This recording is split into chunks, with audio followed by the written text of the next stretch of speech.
Liar. Everywhere. On netrootsradio.com.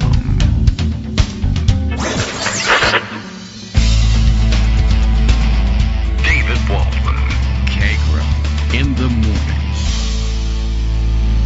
morning. Now, here's David Waldman. Hey, good morning, everybody. How you doing? It is Monday, July 21st, 2025. Is that right? We're still in 2025? Feels like we may have bypassed 2025 at this point, but it's only 6 months, apparently, of the Trump presidency. A fact we were reminded of by notice all over social media that Trump was up all night posting weird memes of himself celebrating, I guess, 6 months in office. I wasn't really sure exactly what they were celebrating. I mean, there's really no cause for celebration at all, obviously. But on his part, I'm sure he thinks that there is. First one I saw, and I guess there were several, and that's a good way to keep the president up in the evening, is to circulate memes, cartoonish AI-derived memes of him doing powerful-looking things. A very Soviet-era sort of a thing to do, actually, but you know, he's got a bit of a fascination with that. But the first one I saw was a picture of him, I guess, at some official-looking table. I suppose it's supposed to be a cabinet thing, or maybe the Resolute desk or something like that. And he's seated next to a rendering of, what's that guy's name? The drunk guy. Pete Hegseth, that's right. Secretary of Defense. And I mean, you know, it's the usual schlock. There's an eagle flying in the background. I believe there's some fireworks going off. There's a American flag. There's a flag of the presidential seal. The two of them are scowling, but looking sort of like what would be like off camera. But, you know, like I said, very futuristic, Soviet style futuristic renderings, you know, of two important suited figures gazing off into the future or whatever. And by the way, Trump has given himself these enormous like Hulk hands as well, so making sure that he had giant hands in this thing. And of course he's, you know, muscle bound and whatnot.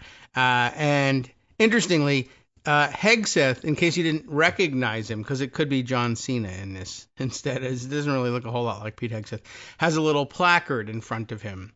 Like, but not a nice one like you might have on your own desk. You know, maybe a wooden base with a brass engraved plaque. It's one of those folded over cards that you print up, and you know, very cheesy and cheap. Anyway, then there's a little tiny rendering of the White House underneath.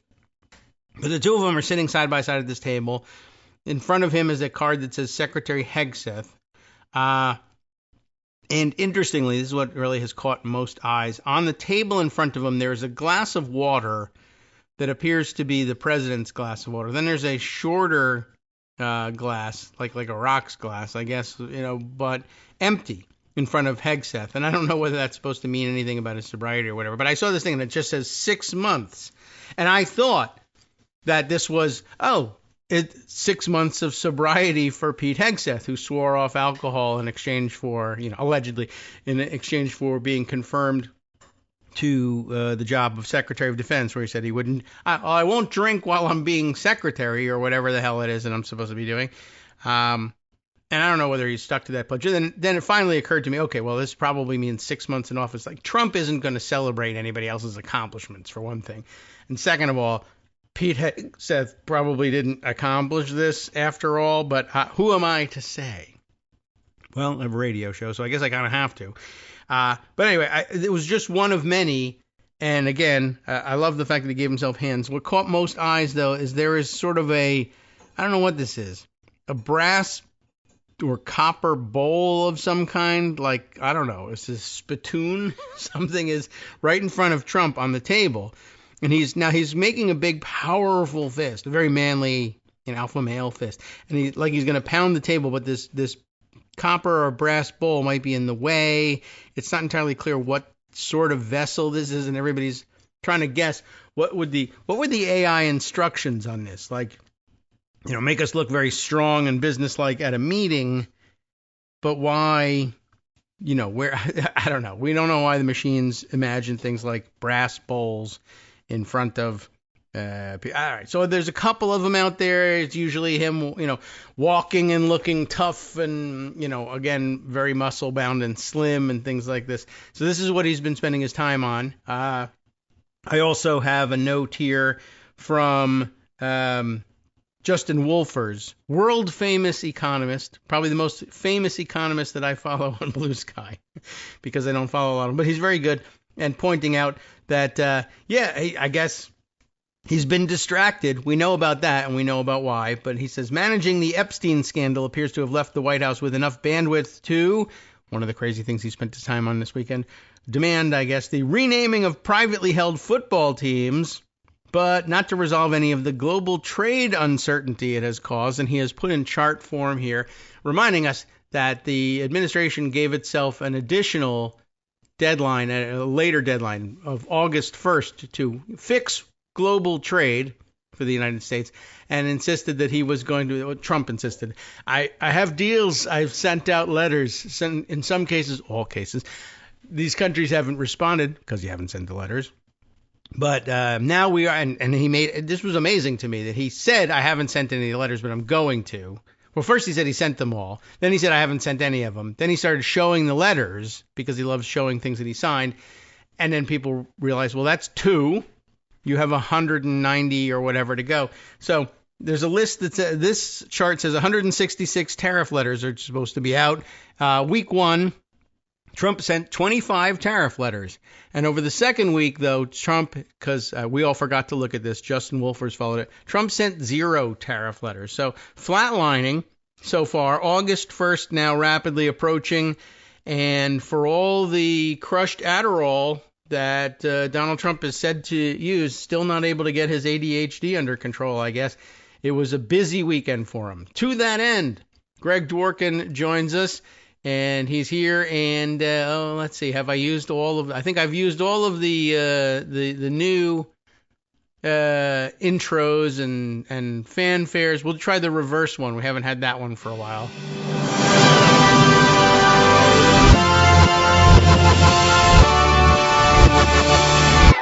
There we are, trying to undo the first 6 months of the presidency. Greg Dworkin, welcome. Welcome. Well, that was useful. Yeah, I'd like to rewind that way. If only we could. If only we could. Yeah. So listen, I threw you a curveball this morning. Oh yeah. Oh boy. Okay. I gave you a video clip I want to play, which is an example of Zoran Mandami's political skills. Does he have political skills? And at the very top, I added one I didn't tell you about. Oh, nuts. All right, I got and the that's Andrew Cuomo showing off why he lost. Oh, all right. Showing off and his the skills. contrast is of interesting. All right, where will we start? Go back up. Clair, obscure, light and dark. So start with Mandami. All right, okay, I'm ready on that one. Shoot, but then there's a fellow named Errol Lewis, very good interviewer. Here he is in New York. And he's interviewing Mamdani and asks him the $1 million question. So can you just elaborate? I know you've been asked this a gazillion, 100 million times. But what do you mean when you said globalize the Intifada? What's that all about? So this is his answer, which is actually quite good. Everybody said he had to address this. Well, he did. Okay. Here it is. At least one of those meetings, you said that you would discourage the use of the slogan, globalize the Intifada. And I know you've been asked about this a million times. Let me just throw in my 2 cents. There you go. I was actually in Israel for the first time during the second Intifada. It was a traumatic, horrible, violent time. You could see where storefronts had been blown out. You had to open your bags everywhere. There was a lot of tension. The streets were deserted, streets that were normally lively. We know, and it lasted for years, that thousands of people, both Palestinians and Israelis, died before they got some kind of a treaty to sort of dial back some of the violence. None of this is Zoran Mandami yet, by the way, just so everyone's aware. Okay, it's a long question. It was just a horrible, horrible time. And as you know, as you've heard, a lot of people are traumatized by that word. It brings back a lot of really, really bad memories. I was just a visitor, but there are people who have lived with much worse. Obviously, as part of your job as mayor, you would need to sort of dial back the temperature, bring people together. Where are we now in that conversation, and what else might you want to say about that particular phrase? You know, Errol, I've thought about this quite a lot, and for some New Yorkers, this phrase is one that refers to civil disobedience and protests, a call to end the Israeli occupation of Palestinian land. But I know that for many Jewish New Yorkers, it brings to mind images of the like that you were speaking of. I was sitting with a rabbi not too long ago who told me how the same phrase is heard very differently by her. And it's heard as a reference to bus bombings in Haifa, restaurant attacks in Jerusalem, and it engenders a fear in her and in others of the possibility of those very attacks coming home here in New York City. And that distance between what some intend and what others hear is a bridge that is too far. And it is why I have not used the phrase, and it is why I discourage its use. And my focus is on building a movement for justice and equality. And as it pertains to Israel and Palestine, I think often of the words of Noy Katzman, who lost their brother in the horrific war crime of October 7th. And Noy said, we must believe in all life, Israeli and Palestinian, Jewish and Arab, that it is equally precious. And that is the vision that I hope to fulfill. And if a Well, all lives matter. That's enough. That's all there is. At least in that clip. All right. Well, well done. Certainly helps explain things there and what the phrase can mean to different. And I know there will certainly be people who say, no, he absolutely meant it this way or the other. Well, he does acknowledge that it can mean different things to different people, and if it's just too much, that's why I won't use the phrase anymore. Okay. Well, he said two answer. important things. One is that I get why it's too much. Yeah. And the other, of course, is I've never used the phrase. That's the other thing. I won't use it anymore. Like I haven't. Also, that's another of the controversies, and that still circulates. That he absolutely did, and I still don't know. I remember seeing him ever do it, but I didn't really. How long have we been paying attention to Zoran Mandami? Not that long, so I don't know. But long enough. Anyway, so he's a pretty talented politician, and this is going to be the reference. Right now he's on vacation in Uganda, seeing some of his extended family.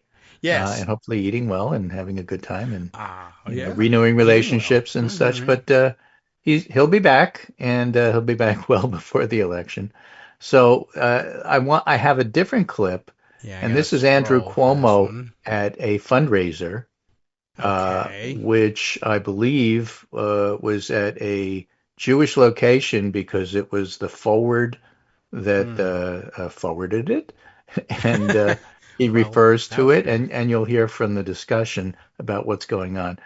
But it's not that Andrew Cuomo lacks political talent, but he's really coming across as a cranky old man who's lost a few steps. So I just wanted to play a little of that in contrast. All right. Well, let's see. Because that's his number one competition, the guy in second place. Bring this up. And the guy in third or fourth place, depending upon which poll you believe, is Eric Adams, who's actually a much more nimble campaigner than Andrew Cuomo is, even though everybody hates him and he won't win. Yeah. All right. Well, shall we play a little of this? This is a longer clip. Yeah, we don't have to play the whole thing, just to give you an idea of what's going on. All right. And I want to get to the point where he mentions younger Jewish voters. Okay. The primary was a shock to me. Oh, yeah? I never saw it coming, frankly. And I lost. Because everybody else did. And it's embarrassing to lose. And it hurts to lose. And the way it happened, in other words, people was figured he'd win, worse but only by a few points. Yeah, all right. Well, by the way, all someone's the coughing polls in there. had me up 15 points. And all only the your own geniuses polls said, did that. you're up 15 points, you want to play it safe, and he was nowhere on the radar screen, Mamdani. Just nowhere on the radar screen. So we played it safe. I didn't engage him. I didn't debunk him enough. I wasn't aggressive enough, which is really ironic because all my life I'm too aggressive, I'm too combative, I'm too tough. And then on election day, there was an historic turnout that nobody has ever seen anything like it. Now, he's talking about it as if it's bad.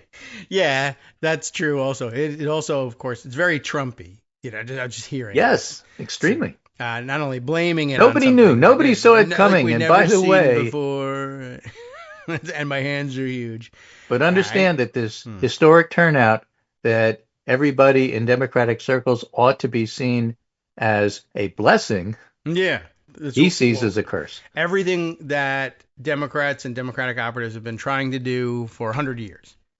We got it, but I lost, so kind of sucks. All right, that's minute one. Let's keep rolling. There was an explosion of the under 30 vote. Under 30 And Blue Jays, I heard. white socialists who voted 3, 4, 5 times what anyone had ever seen. So notice the slur. Everybody who voted Mandami is a socialist. Yes, and although it seems also like this is designed to get the MAGA ears. They voted 3, 4, 5 times more than the others. What? So MAGA will hear that they voted 5 times. Did I hear that right? Did he say white? Yes, white socialists. Yeah. That so was everybody really in New York City of color, don't pay any attention to this. This is the dog whistle only for white voters. I guess so. Or you have permission to be socialist. I'm not sure which, but yeah, let's take it that way. If that's exciting. Well, assuming socialist is a slur, he only wants to smear white voters. I guess so. Yeah. After all, you ruined it for me. All right. Yeah. And that totally changed the numbers. There were about 100,000 young under 30 who had never voted before. I lost by 100,000 votes, 400,000 to 500,000. The young people who came out, they were socialists, and they were pro-Palestinian. And I would wager that in that primary, more than 50% of the Jewish people voted for Mandami. I guess that's meant to panic Grandma. It is, because he's talking to Grandma and her buddies. Right. At the Mahjong and Canasta session here. Guy. And everybody's over 70, and that's exactly who he's addressing. Right. So this is interesting. So white socialists and P.S. Jews. I'm just saying that's who he's pointing the finger at. That's a great play, by the way. Go to the Jewish community. Your fault. Again. Okay. Sure. And I like that too. By the way, I know the point he was trying to illustrate was, well, all the young white socialists came out and they were all against me, which is also not great messaging.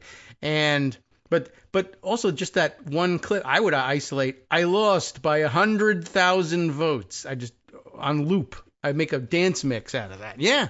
Well, not just that. I mean, separately, this was text, not video that I could give you. Oh. But he had a tweet where he said, we really have to win in November. If we lose in November, even I'm moving to Florida. And I saw that and immediately thought, okay, Mamdani's team should pass this around saying, you can make this happen. Right. Be part of it. Exactly. Donate to me. You know those moving billboards, the rolling billboards that they drive through the city streets. So like, you put a screen on like a United moving van, whatever. Some obvious I guess Mayflower is the big like old school right up there. Moving company. Just roll a moving van around, Yeah. Yeah. To no, Florida. So it's New York. So the company you use is Two Jewish Boys with a Truck, which is an actual company, by the way. Yeah. I think we have like we just have generic guys down here. It's just 5 guys or 2 guys in a truck or 3 guys in a truck. They don't differentiate. But New York, these are neighborhoods. You got to right. And for the purposes of this election, that would be perfect. Anyway, more of it because it's just like total Andrew Cuomo as to why you lost. Terrific. All right, let's roll some. I don't mind. He's putting his foot in his mouth. Go for it. More than 50%. Because with those young people, the under 30 people, your grandchildren, they are pro-Palestinian. And they don't consider it being anti-Israel. I am, as you know, 100% supporter of Israel. I went out and I spoke to that. I spoke to that everywhere. reliable It's my applause tradition. line It was here. my father before me. I was the most aggressive governor in the United States on behalf of I'm a Israel. jerk, but you like my I was the father, first I just against remind you. BDS. Right, We did right. a number of trade missions back and forth. We have the largest Jewish population outside of Israel, and I was proud to be the strongest advocate. But many, especially younger people, don't consider saying anti-Israel is different than being anti-Semitic. Being anti-Israel to them means anti-Bibi's policies, anti-Israel government policies. Yeah, I mean, so far. And he's talking about like this is going to be a vote winner, but in fact, he's absolutely correct. Yeah, right. Okay. So where's the hook? Where's the catch? What makes me vote for you based on what you just said? Because you're right. I'm confused. Okay. He's got another minute to try to make his case. Yeah. Does he Well, make he it doesn't any make it better? any better Oh, all right. if you don't want to play anymore. I don't know. This is somewhat entertaining, I suppose. And they but- are. And they were highly motivated, and they came out to vote. And that totally Stupid distorted voters. what was expected. Started. In These many voters ways, showing up voting it distorted was voting. a national wave that has been building. It is not. This socialist wave in the Democratic Party, this AOC, Bernie Sanders going across the country, the No Kings, Wait a second. First of all of these people were at the No Kings protest. Yep. I guarantee it. So that's Yep. interesting. Good Yep. slip there. And yeah, the wave across the country. It is interesting. AOC, Zoran Mamdani. That's all. Well, minus Bernie Sanders. But even so, he's certainly East Coast. This is all your backyard. This is where it's working. And then we just found out, oh, well, I can capitalize that in Arizona. No, you can't. It's a different place. I don't know why. How come everybody is so enormously dissatisfied with the way, let's say, solidly Democratic areas are running that they're interested in coming out 100,000 to 0 for the socialists, which they aren't. But if that's your accusation, why is your house in such disarray, Andrew? You were governor here. I like to squeeze a little tuchus now and then, he wants to tell them. No, you can't do that. And we're sick to death of you already. I wasn't squeezing. I only pinched. Right, exactly. It's just a little. I just wanted to. Just I a was little commenting on how much she'd grown since the last time I saw her. That's no good either, by the way. Not in Epstein land, it isn't. All right, let's see. There's a little bit more. brought out hundreds of thousands of young people at rallies all across the country. All with Basically tuchuses. fueled by anti-Trump. But anti-Trump then fits with socialism, then fits with pro-Palestinian, What are you and talking he about? was the perfect vehicle for this under 30 wave of reform. Yes, you can close it down there. He's not going to say anything else of interest. But the core of that is that he absolutely positively doesn't understand what happens, and he can't tell the difference between what's good and what's bad. Only what's in it for me. I lost. I mean, that is Andrew Cuomo to a T. Yeah. This is good for the Democratic Party that you get people out. It's good for the Democratic Party in the country that you get No Kings rallies. Yes, you're But running you see them. it as bad for you because you're not sure that those No Kings voters voted for you or not. You don't really know. But I lost, and therefore I'm resentful, and therefore I'm going to smear anti-Trump with socialist, with Mandami vote. This is nuts. It's nuts stuff if you're a Democrat. And the thing that struck me about it is that we have, and I ranted about this last week, we have way too many Democratic consultants who completely agree with him because they don't get it either. Yeah, well, right. And, they're we need to run more candidates like Andrew Cuomo, not Zoran Mamdani, because reasons. Reasons is Zoran Mandami's org chart is all full. There's no check. And it didn't from hire him. us, and therefore we're really upset. Exactly. We're not getting consulting fees from him, but we can get some from Cuomo because he lost by 100,000 votes. He needs help. Yeah. So off he goes. That is very interesting, and I thought, hopefully I don't think it will stick with the people he was speaking to, but I kind of hope that there's something that struck him wrong and fell flat. We're like, hey, wait a second. I went to those No Kings things. They're great. I understand. Or my grandkids went, and they're not socialists. Well, yes, there's that. But I really believe that. I mean, that was one of the big attractions at some of these, at least especially the earlier rallies, was the photos I saw everywhere. Was that this is who was there? The much older voters, people who said have never protested or haven't protested in 70 years or whatever. But that's they were probably lost in the moment and ready to clap about Israel, and I don't know if they really heard it, but I don't think it's going to make very much difference.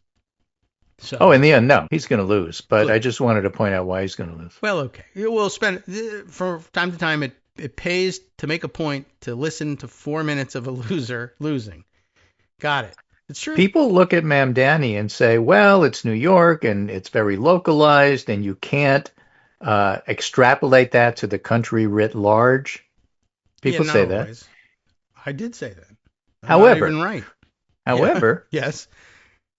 You also need to look at Andrew Cuomo and why he lost and see whether or not that can be extrapolated to the country writ large, because it can. True too. That may be, yeah, that's true. At the very least, I would say there's a lesson for people who want to occupy that centrist moderate lane is, one. It's okay to do that, but don't do it like Andrew did it. Yeah. I guess not, and just maybe hanging around past the notice. 100,000, you lost by 100,000 votes, but I'm back in. Yeah, that might. A centrist can say, "You can vote for me; it's quite okay, but here's where I stand." What a centrist should not do is say, "All you people who didn't vote for me, you suck, and let me explain why." Right. Well. He has done it. It's an interesting approach, but he's not running as a Democrat. He's running as an interesting strategy, Cotton. Something. Yeah. All right. Well, there's a million lines there, and Let's see if it pays off. Okay. Bad news for whatever party line he has adopted. Hi, I'm Scott Anderson, the guy that writes the daily summary for this show, Kagro in the Morning. Thank you to everyone that supports this show. Many of you send donations through PayPal, Patreon, Square Cash, Radio Public, and so on. Some of you write your own essays and send them in, or read articles with your own commentary. We appreciate it. Now, some of you are listening to this and thinking, I'd like to help, but isn't there something I could do that wouldn't require money or effort? Why, yes, there is. You can just like us. On Daily Kos, they call it the recommend button. YouTube has a thumbs up. There are hearts and likes and love buttons. Tap our love button. Tap our love button every day. Share our shows and summaries on Facebook and Twitter, YouTube and iTunes, Stitcher and Amazon. Most of these places allow you to write a review, so a sentence or two would be great. Recommend us to social media, or tell your friends to listen to the show. You aren't just helping us, you're helping them find their new favorite thing to listen to. You could change the world. So thank you in advance from me and everybody else in the world. All right, welcome back now to the Kagro in the Morning Show here on Netroots Radio. And nothing else happened. That's it. That's the news. Lots of Jeffrey Epstein stuff. I'll leave that. I'm not going to start with it. I'm going to talk about polling a little bit because there's some interesting stuff in here. All right. And again, I have to remind, and I had this discussion on Daily Kos with one of my good friends who said, this polling doesn't mean anything. We see it all the time and nothing happens. And I said, I have to remind the cynics that since basically major elections are only 2 years, every 2 years. Yeah. For 2 years, we have to put up with cynics who say nothing happens. Every single 2-year interval, we have to do this because until we have the election, let's say the Democrats take the House back, for example. Well, it doesn't mean anything. Well, it meant that the Democrats took the House back. Well, I'm not seeing it. Well, that's because the election isn't until November next year. Yeah. People, instant gratification is not a part of this game. Right. So anyway, this is Political Polls, a account on Twitter, P polling numbers. PP poll, PPOLLING, polling numbers. That's all, folks. So it's not really a poll, but it's an interesting factoid. The price of a pound of ground beef in 2022, according to Fred, which is a government organization that keeps track of stuff, all capital letters. I see. All right, that's easier to understand. Yeah, my butcher Fred said, 2022, a price of pound of ground beef was $4.50, and now in 2025 it's $6.12, which is a new record. Congratulations to cows. Yeah. Now, depending upon where you are at and whether you're getting, a Whole Foods special or bespoke ground beef or, Japanese marbled ground beef, it could be more. I guess. It can be $7, $8, $40, depends upon where you buy it. Hawaiian Kona ground beef, it depends, but it's expensive. Yes, the beef in particular, more so than We're talking hamburgers here. We're chicken talking and what's such. more American than a hamburger, except for Hebrew National hot dogs, 2 hamburgers. Nathan's. No. So this is all part and parcel of that. So when you're looking at that, Heather Long notes that CBS had a poll out. Trump administration focusing on lowering prices? Right. Not enough, 70%. Right amount of focus on lowering prices, 24%. That's the MAGA core. Too much, 6%. Those are grocery store owners, I guess. Too much. You're focusing on high prices too much. Yeah. All right. I mean, I figured that the 6% was going to end up being don't know, not sure. Like, okay, I don't know why people Too can't much. answer, but too much. Those are Andrew Cuomo voters. Yeah, that's right. I support lower I prices. support too higher much. prices everywhere in New York City. But- So Trump administration focusing on putting tariffs on. Okay. Not enough, 5%.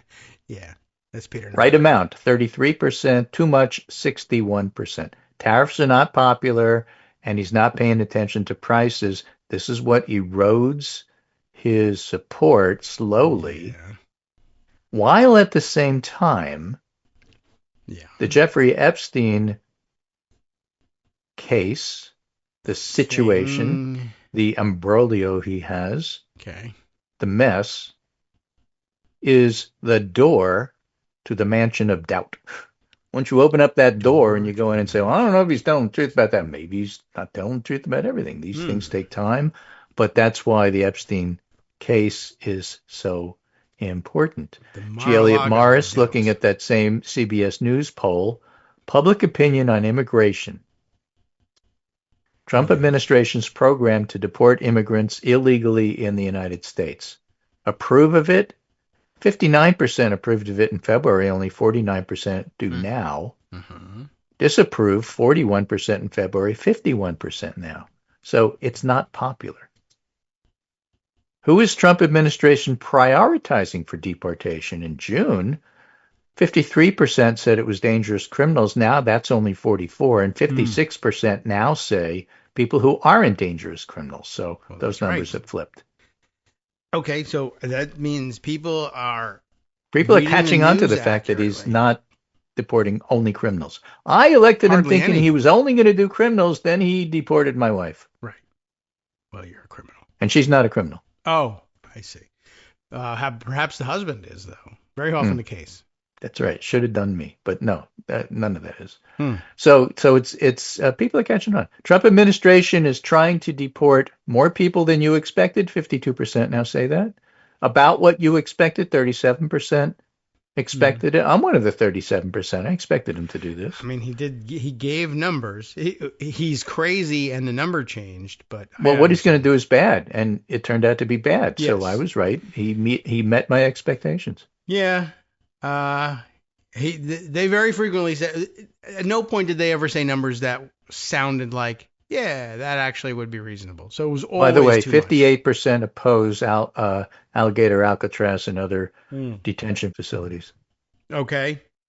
Yes. So not particularly popular. Right. And again, for the cynics, you're not going to see the results until the next election. This is Atlas Intel. Who do you trust more on jobs? Democrats 52, Republicans 44. Okay. Who do you trust more on immigration? Democrats 49, Republicans 45. And then I guess even if you did see the results, what would those results be? When I tell you this next one, you have to pretend you're Andrew Cuomo. Oh, all right. And give me an Andrew Cuomo type reaction. Hey, come over here, honey. All right. You ready? Uh-huh. This is also from political polls. Polling. I'm Andrew Cuomo. Changes. People polling numbers. 71% of 2024 non-voters plan to vote for Democrats in 2026. Socialism. Did I get it right? What if these people show up?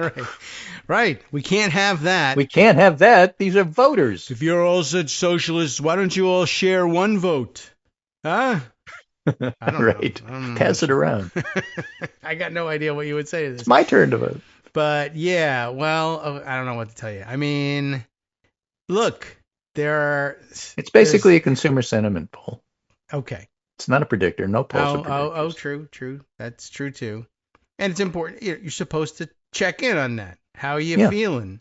Yeah. But no, you're not allowed to look until 2 weeks before the next election in 2026, and I don't want to hear from you until then. Yeah. Well, right. Look. Well, I'm sorry, cynics, but sometimes this stuff does tell you what's going on. Yes. But if you want to be cynical and you just can't stomach doing anything else, answer these polls.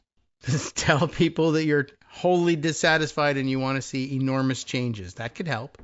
Right. But yeah, the reason you don't see results is we're not holding any elections until later. I mean, right. What would the result be?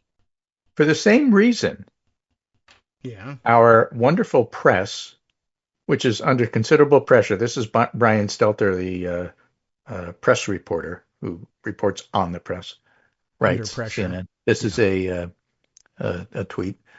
Suing the Wall Street Journal, defunding PBS, winning a payout from Paramount, bit by bit, Trump's attacks undermine First Amendment by making the media and others more cautious in covering Trump, his administration, and other federal and state politicians, says University of Richmond professor Carl Tobias. Okay. That's like Richmond, Virginia, right? Yeah. He's a spider. Well, he's a faculty member, but, that's them. And by the way, Brian adds, it'll take months to years to know the outcome of the Wall Street Journal lawsuit. But the idea is simply to chill the environment. And you can see the results because the Washington Post and the New York Times will take things that they don't know are true and just state them as fact. What? Here's a story. Trump survived many scandals, but the Epstein story poses a new test. And then writes, writing about how it's been a difficult time for the Trump administration. And in the process, despite the clamor surrounding Epstein from within the president's political base, there's no indication so far this is the scandal that'll sink Trump any more than the others. Trump won presidential elections after Access Hollywood and being found guilty in a criminal trial. Do they have any evidence to support that conclusion, that opinion, which is written in their news section? No, they do not. No. But they say it anyway because, they say it. Yeah. And now my question is, cynics, what do you think? Is the New York Times got it right? Nothing matters? There's no action? Or are they not right because they're the New York Times and you're the cynics and you can't agree? You can't possibly be occupying the same ground that nothing matters, right? Right. Epstein clearly has posed a problem for the White House, says the Washington Post, even though there's no evidence it matters. But it really matters because it's posed a problem for them, even though it doesn't matter. Because I hope you understand what I'm saying here.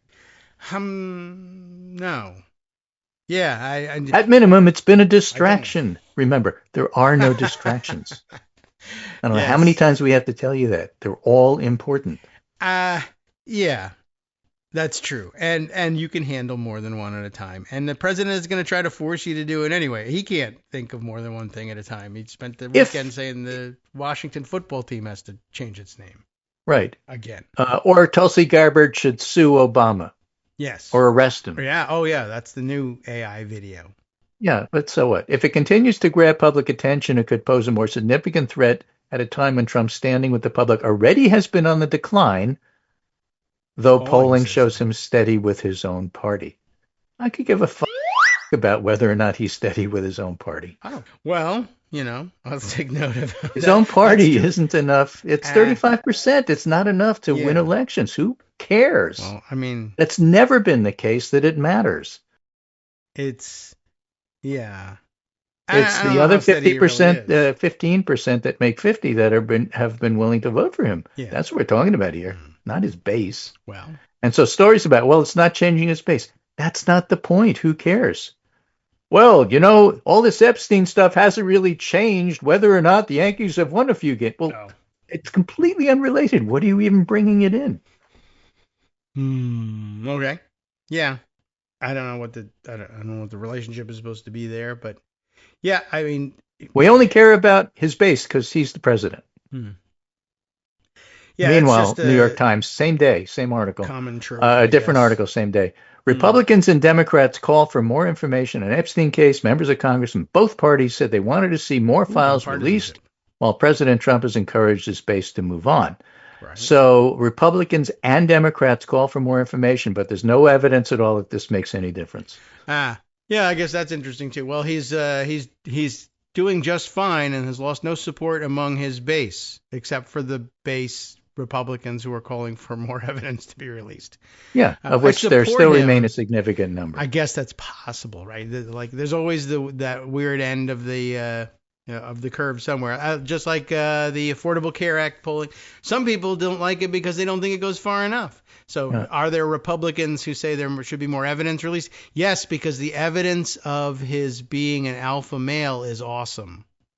So the title for my pundit roundup today was Trump's Epstein issue can't be wished away by a friendly press. And he's getting a friendly press not because he likes him, but because either their publishers are afraid of him or because his publishers are afraid of him. Yeah. Can't really tell which one of those it is, but, it's one of those. Oh, and the other theory, the unproven, unfounded theory that is floating now, but that sounds like it makes a lot of sense possibly, is the people saying, what are the odds that there's no one from the Sulzberger family in the Epstein files somewhere? Like a prominent New York family? Like, okay. Now, that doesn't mean why they're there. Remember, President Trump himself said maybe they just had lunch. So it could be that. It could be, like the guy sponsored a lot of big time parties and did some fundraising and people go. So there's always that. But New York Times and the New York Times editorial board and board of directors is full of people who would have found themselves in, society pages, photographs in the same group photo with Jeffrey Epstein. Sure, absolutely. I don't think that's the reason to do it. They were doing this well before the Epstein thing broke again. Right. But, I guess I'm just pointing out people are now, they're so angry with the New York Times and the way they're covering things that they're resorting to stories like this. Yeah, that seems kind of made up to me. I mean, it the is thing made about up. Jeffrey Epstein back in the day is that Could also be people true. in the know knew he was a little sordid, but they also knew he had money. Yes, and that was the main thing that got him after. entree into places like MIT and others. Yes, money. sure, absolutely. 80s, 90s, lifestyles of the rich and famous, and you're sitting on a pile of money. Yeah. Yeah. I mean, that's what Donald Trump was doing, and he was openly and happily advocating teen beauty pageants and walking into the dressing room, and it did not occur to him at any point that this is bad or damaging. Yeah. So it reminds me, of back in the day when I was a resident and fellow at Mount Sinai in New York City. Okay. Doing pediatrics. And there would be fundraisers for the pediatrics department, which is a good thing, help the kids and all of that. Okay. And inevitably, the fundraisers would be at this fancy schmancy place, and they would offer things like, this fundraiser is in honor of, 1989 Man of the Year, Okay. so on and so forth. It was usually a big real estate developer. Donor. Why would this guy deserve man? What have you done that makes you Man of the Year? Are you pediatric yourself? No. Right. Did you win the Nobel Prize? Did you win an Olympic something? Are you a doctor? Have you been to a doctor? You're a real estate developer. Yeah. What makes you Man of the Year? Well, I gave enough money to the department that I'm Man of the Year. Okay. Oh, good. But yeah, okay, sure. All right. And so who would be the people at the main tables? People them, like donors. Like Donald Trump or Jeffrey Epstein or anybody who had enough money to donate to get yourself a 20-seat table for your firm. Right. And then they got to fill it with people, and the people in their Rolodex, all right, I'll go. And then, Right. like 20 years later, and then if you had a Epstein picture was at of a your table. Sulzberger with a Tish, with a Tishman, with a this one, with a that one, and they're all in the same picture. Well, duh. Yeah. That's why Trump said, maybe we only went to lunch. Same circles, but different day at a different fundraising event. And you take turns being a man or woman of the year, so you can be, I seen. just want to point out that it's one thing for your excuse to be I was at a lunch with the guy, or I was at a fundraising dinner. I was at his island. Yeah, it's yeah. I went to the What's beach. the big That's deal? all. The other thing is now all those excuses were available. I just want to point out that genius lawyer Alan Dershowitz's excuse was, well, I kept my underwear on the whole time. The whole time I got a massage. I didn't ask you about that. You could have said you were at a fundraiser or a lunch. That's what you mean by too much information, huh? Okay, I got it. Boy. So this story appears yesterday. An accuser's story suggests how Trump might appear in the Epstein files. A former Jeffrey Epstein employee said she told the FBI in 1996 and again in 2006. Mm-hmm. It's like 10 years apart. later. Yeah, right. About what she considered a troubling encounter with Donald J. Trump. And the story goes on to say that she never really was clear what they did with the information. But here's a troubling encounter. I'm not going to tell you either. She and her younger sister, then a teenager, had endured at Mr. Epstein's ranch in New Mexico. Ms. Farmer, the person in the interview, says that when she discussed her concerns with the New York Police Department and then with the FBI, she also urged them to take a broader look at the people in Mr. Epstein's orbit, including Donald Trump. 2 decades from being elected president, she repeated the message 10 years later. Her account is among the clearest indications yet of how Mr. Trump might have come to be named in the unreleased investigative files in the Epstein case. So it's not just the client list, it's the investigative files.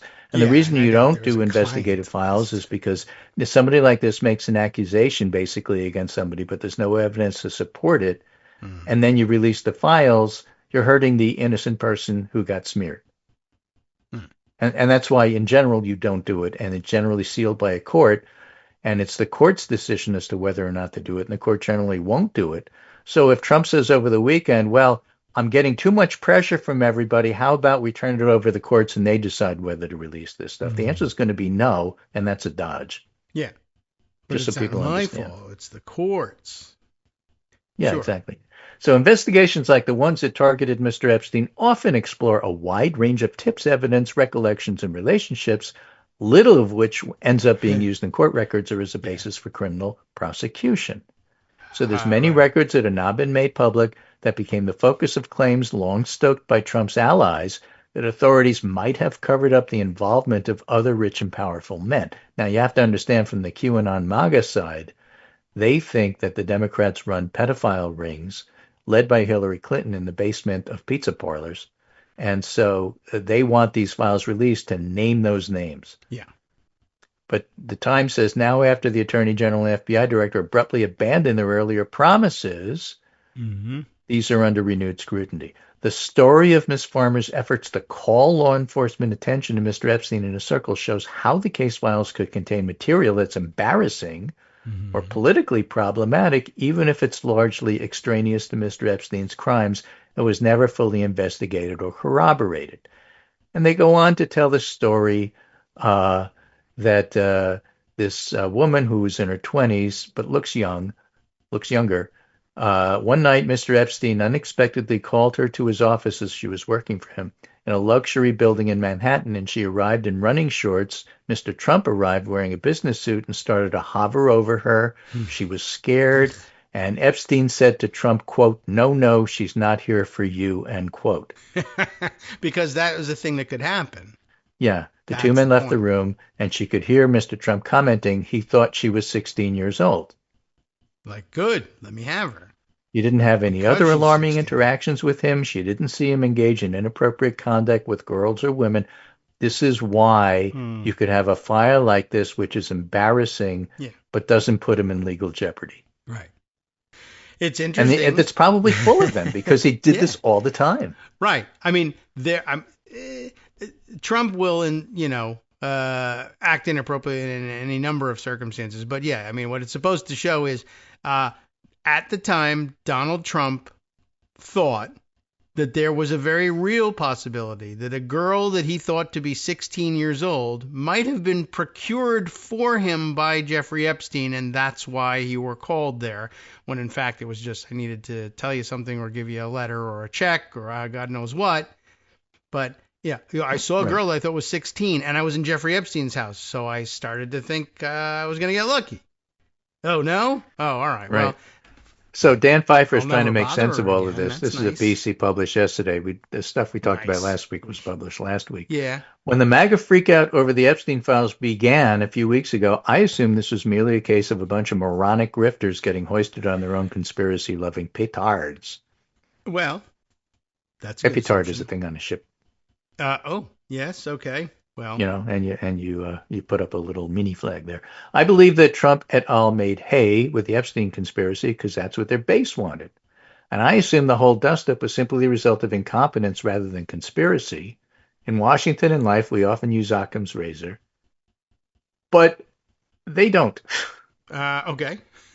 And Trump's behavior is so bizarre, so unhinged, and so counter to his short-term interests that actually, according to Dan Pfeiffer, the most likely explanation for his actions is that Trump either believes or knows he is mentioned in the files in ways that are even more damaging than the blowback he's getting for not releasing the files.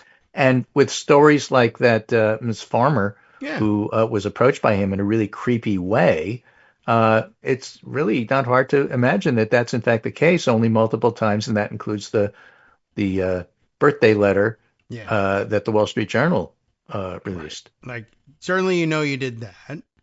And this is, of course, speculation, he says, Dan Pfeiffer. There's no evidence that Trump was an Epstein client. There's circumstantial doubt, but there's no evidence that you would use in court. None that you're aware of, Dan. Right. But let me run through the evidence and allow you to make your own determination. 1, Trump and Epstein have long-standing ties. 2, the smoking gun quote. I've known Jeff for 15 years, said Trump in 2002. Terrific guy. He's a lot of fun to be with. It's even said he likes beautiful women as much as I do, and many of them are on the younger side, no doubt about it. Jeffrey enjoys his social life. Yes. And that's Trump publicly admitting he has fun with Epstein, who goes after younger women. Yeah. This isn't evidence Trump was an Epstein client or joined him, but it does suggest very strongly Trump was part of the circle of powerful people who knew about it. Mm-hmm. Yeah, in more ways than one. Yeah, Trump reportedly flew in Epstein's plane. There's, of course, the Mar-a-Lago connection that you have covered very extensively, David. Yeah. Number 5, Trump appeared in previous Epstein-related court cases. Number 6, Trump walked back his promise to release stuff. Number 7, Trump is behaving erratically. So for all of those reasons, there's probably something in there, he says. And you know what? He's probably right. Yeah, there's a thing about fire and smoke that applies here. And it's a raging forest fire. You can't put it out by raking anything, and it's out of control. Now, Allison Gill, better known perhaps as Mueller, she wrote. Oh, okay. Also, Mueller, please. Yeah. Has a piece at Substack which talks about a specific thing.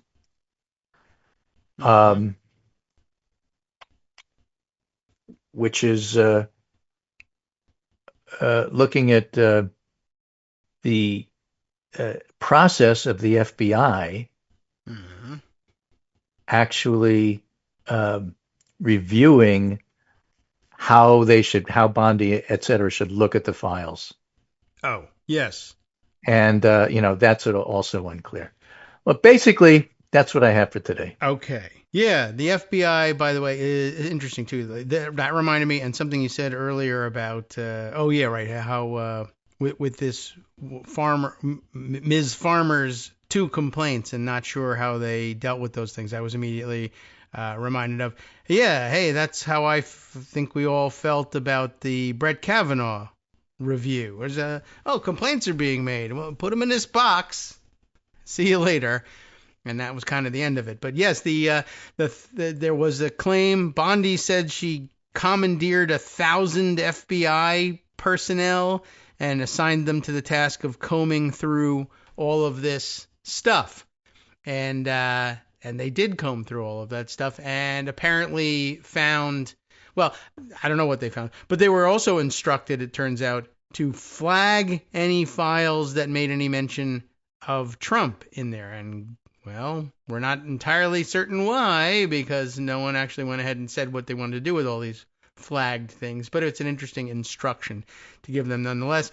And Marcy Wheeler pointing out, by the way, not only was that probably not a great idea and it wasn't very productive, and it also produces its own smoking gun and the flagging thing, but if true, you have now created 1,000 additional witnesses who need to be interviewed about what they saw when they were doing this review, except you're not going to be able to get them as witnesses, probably because they're FBI agents or whatever. But I also doubt very much that she actually put 1,000 of them on there. But then if she did, then it's also a story like anyone minding the anti-terrorism store, the other domestic missions of the FBI. Now, what happened to all of those things? Where did they get 1,000 people that they could just shift their assignment and hope that law enforcement and counterterrorism and counterespionage was all just going fine? And I don't think so. Anyway, looks like Greg has had to make his exit, and we don't have any fancy exit music, but who knows? Maybe, I guess there's Amazon delivery now. 1,000 socialists have been reassigned by Pam Bondi and Andrew Cuomo to come and do the Wednesday's lawn day. So I don't know. All right. Well, thanks very much, Greg. We made it all the way to the 10 o'clock hour nonetheless. And what do you know? We got back to Epstein, even though I think at some point we said we weren't going to do any more Epstein. I don't think that's a realistic possibility. I will also point out that a lot of people were complaining this morning about the New York Times. The headline that they ran, I guess, on their main Epstein story was, as you mentioned, that the base has moved on. The base are fine with it. That they used a headline that basically said that Trump has successfully moved us all past this thing, and he's successfully managed this crisis, and now it's done. And I think that was what was fueling fears people had, or imaginings about there maybe being New York Times folks on the list. Alrighty, welcome back everyone to the Kagro in the Morning Show here on Netroots Radio. Okay, so we squeezed that in maybe before the break, but yeah, I was wondering whether it was the generally dissatisfying and unsupported conclusion expressed in, I don't have it at my fingertips now, the New York Times' morning story that everybody was complaining about, basically saying, hey, it's all over, nothing to see here, he's successfully navigated this thing, and look elsewhere, I guess. But yeah, and that was, I think, helping fuel the weird suppositions, which may, they may be founded, like we were saying, and there could be any number of reasons why New York Times people, Sulzberger or otherwise, would have crossed paths with, a schnorrer like Epstein. Well, although, maybe that's not exactly the right word for it, since he was in fact giving out lots of money as well, but just sort of a star effer, I guess, and in some cases probably literally true, and insinuating himself into society that way, that's going to happen. So I don't know.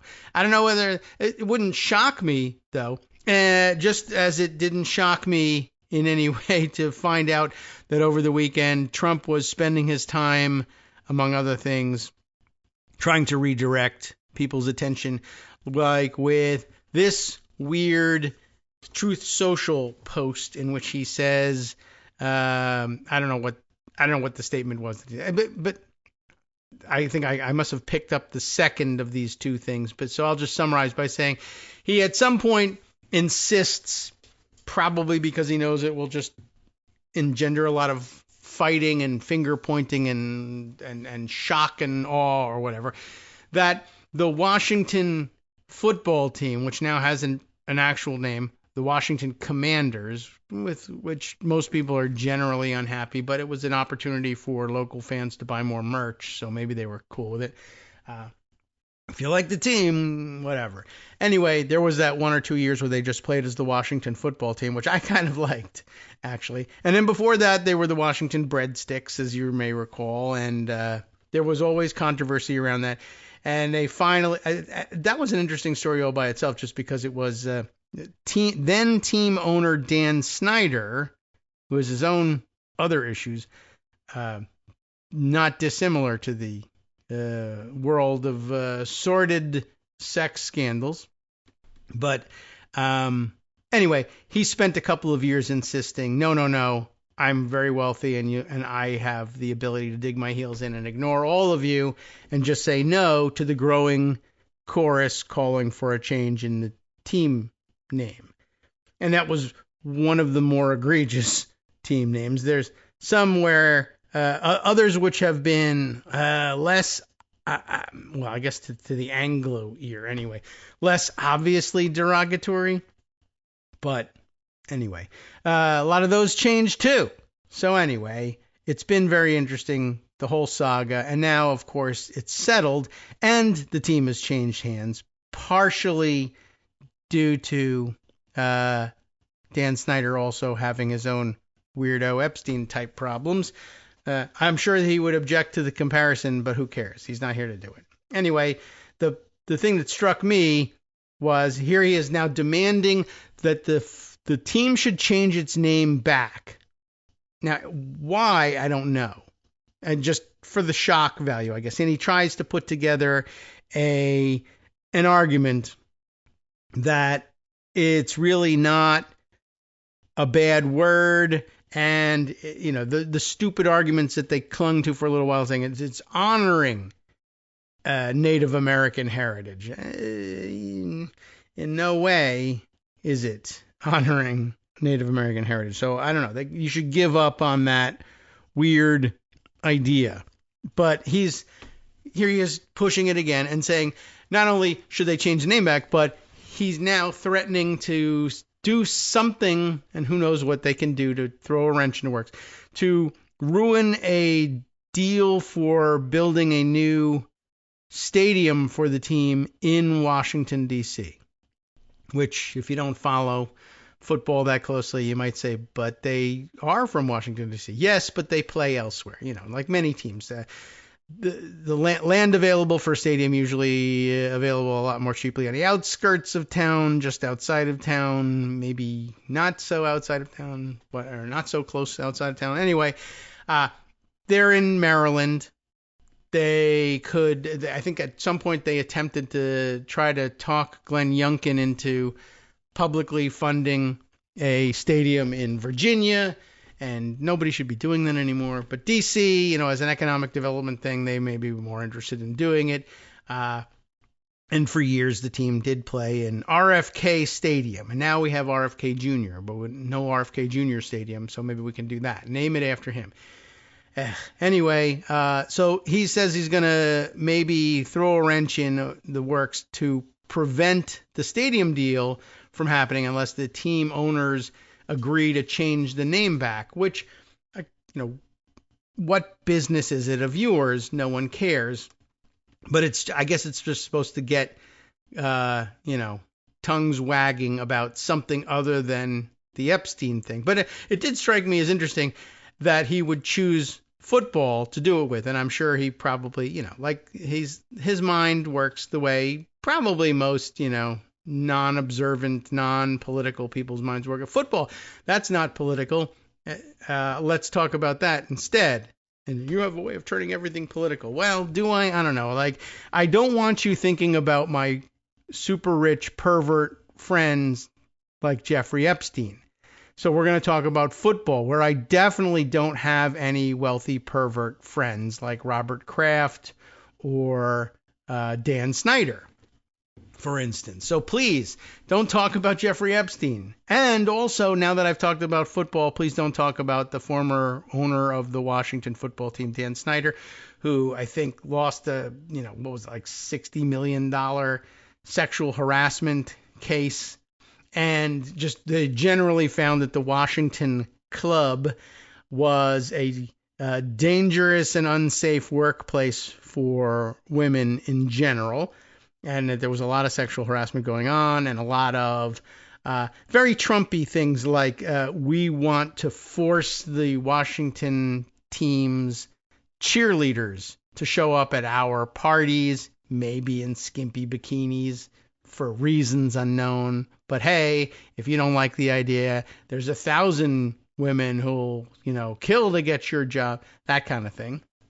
And but it was actually him sexually harassing somebody in the office, in the front office as well. So that's not great. Also, he was a huge cheater in terms of hiding revenue that he was supposed to share with the rest of the league. And the league finally said, enough with you. You're disgusting. And you're stealing money from us. So out. So that guy, Robert Kraft, a couple of years ago, wasn't it the case that he was sort of following up fun visits to Mar-a-Lago with fun visits to somewhat shady massage places in the area, and he had that problem. There's no weird rich perverts in football. I should definitely try to change the subject that way. He's not a very smart guy. What can I tell you? All right. Any number of other things, though, that we could be talking about, and most of those are parked in Instapaper these days, still toying with trying some other alternatives, but this one was quick and easy and gave me the ability to understandably store and retrieve some things. So we're going with this for a little while. But before I go, the fact that so many of you have got great suggestions about read it later apps and fanfares as well, by the way. I want to thank a couple other people who have taken up Laura's suggestion at my suggestion, that you should all throw more money into this situation. This is what it basically comes in. But I made the point of spending a little bit of time on it, and it's bearing fruit, which means this is only going to encourage me. I need to spend more time on it, but having created over at Patreon, and I have to maybe check on my other platforms where people can subscribe and support the show, just make sure that the same option is now available. And it was a lot easier to create at Patreon than I thought it was going to be. But the $1 per show tier of subscription has been a smash hit, by which I mean 3 people are interested in it. In a small crowd like this, that's worth something. But thank you not only to Laura, who took the suggestion right away as soon as I said it on the, was that Thursday that I said that? I guess Thursday on the 18th. But the following day, although I think after the show was over, so I didn't get a chance to thank him for, Larry Handlin, our own arch pundit on social media and elsewhere, back in the old blogging days, and still using that handle, of course, on social media, has also decided to, and it's usually been my practice not to call out the amounts, because that's not supposed to be the important part, but I'm excited about this idea that people were interested in this. Yes, now that you mention it, you're a worthwhile part of the day. $1 is an easy thing to think about one at a time, even if, it adds up, like we say. Larry Handlin, though, decided to jump in and go with the $1 per show thing, as did longtime supporter and listener Rebecca Romans, who contacted me just today to say the same. I appreciate it very deeply. I do feel bad about harassing people who have been supportive all along, but I don't know. See, the problem is the people who listen to the show are the people who've been listening to the show. How do I get through to the people who aren't listening to the show to explain to them why they should be listening to the show and supporting the show? And that's where the difficulty lies. So to the extent any of you can evangelize, that's great. And if you're not sure how you can do that, like, is it uncomfortable to walk up to even people you know very well and say, you should be listening to this podcast I'm listening to? Some of you, that will not be a problem. Some of you, not so much. So remember that there are also other easy ways to make a computer do it, right? If you think AI can run the world or make decisions for the government, or that it really can't, and all it can actually do is, help predict what the next words are supposed to be in your sentence. All right, well, one of the things it can do, because it's programmed to do this, algorithmic programming. Remember that if you are subscribing to the show even in a free way, like by subscribing on YouTube or something like that, or liking or whatever, thumbs upping, however you want to put it, all the various platforms we're using it on. YouTube, it's on Libsyn, it's on Patreon. I guess only Patreon and YouTube are places where you can, like or whatever. But you could subscribe on Libsyn, this too. But all this stuff algorithmically says this is becoming a popular thing. And people who are, walking by, minding their own business, apparently an algorithm can jump out of an alley and say, psst, want to listen to a podcast? Something like that. I'm not certain exactly how it works. But the point is, you're supposed to be doing it all the time. And can't we find a way? This is my plea to you in general, and when you're evangelizing, but can't we find a way for it to be possible to produce a nice little show like this one and put out a nice product to keep everybody company and keep them informed in the morning that doesn't involve videos where the display frame has a big yellow arrow pointing to Trump and then a big headline that says totally destroyed. Like he hasn't been totally destroyed. He's the president of the United States and he continues to be the president. It's a sad thing that he is. But yeah, the thing is, I know it works, and I feel bad because I also know that there are some people who actually put out a quality product show, and it's good stuff, and it's good listening, and it's worthwhile. But they know very well. Look, I don't believe in this stuff. I know this stuff is cringy and weird and stupid, but this works, and this gets people in the door who've never heard of the show. They're just flipping by on YouTube, and they see, watch so-and-so completely obliterate Pete Hegseth. And then, you play the video and it's like, Pete Hegseth is not a very good Secretary of Defense. Wow, holy mackerel. But, the point is the click has been done, and so I know I hate it. And, of course, if you play any YouTube video, no matter what the quality of the content, they will spend some time. All right, if you liked our video, remember, click down below, give us a thumbs up, give us a good review, make comments, subscribe to the show, all that stuff. I don't know. Apparently it works, and it makes it possible for somebody else to drive by and see this thing. Now, unfortunately, my show just displays that art card, which, while beautiful and attractive, doesn't have any yellow arrows or circles and diagrams on the back of each one or anything like that. And doesn't say anybody's been totally obliterated in the show, but I guess it should.